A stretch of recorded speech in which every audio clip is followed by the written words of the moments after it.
مرز تاجیکستان با افغانستان. اینجا ناحیه فرخاری تاجیکستان است و در آن سوی دریای پنج ولایت تخاری افغانستان.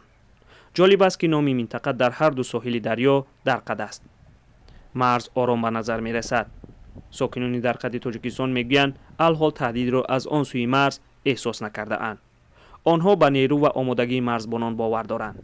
пешакин гон мисол ягон мисол чӣ шавад салато мисол муроҷиат мекунанд ки айҷа мисол дуртар бирем наздики бад наем мисол ки мо дар гап мерасам мисол.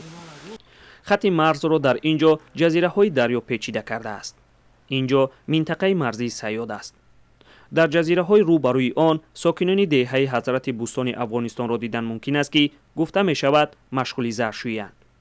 пештар хабар расида буд ки аз ҳамин ҷо паноҳҷӯёни афғонистонӣ хостаанд вориди тоҷикистон шаванд. бархе аз манбаъҳо ин хабарро тасдиқ карданд, вале сокинон мегӯянд танҳо овозаҳоро шунидаанд.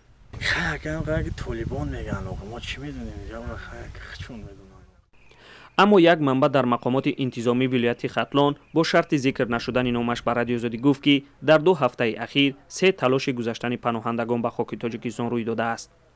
мақомоти тоҷикистон дар ин бора хабари расмӣ намедиҳад. аз ҷумла то ҳол гуфта нашудааст ки тоҷикистон чӣ теъдоди аз паноҳҷӯёни афғонистониро қабул кардааст.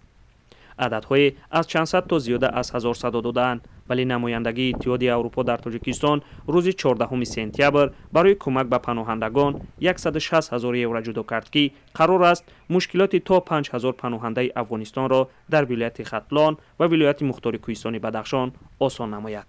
این نهاد از احتمال ورود تا 50,000 گریزه از افغانستان تا آخر سال روان صحبت کرده است. ولی مقامات تاجیکستان میگویند اکثر پناهجویان افغانستانی از تاجیکستان به کشورهای سوم فرستاده شده اند.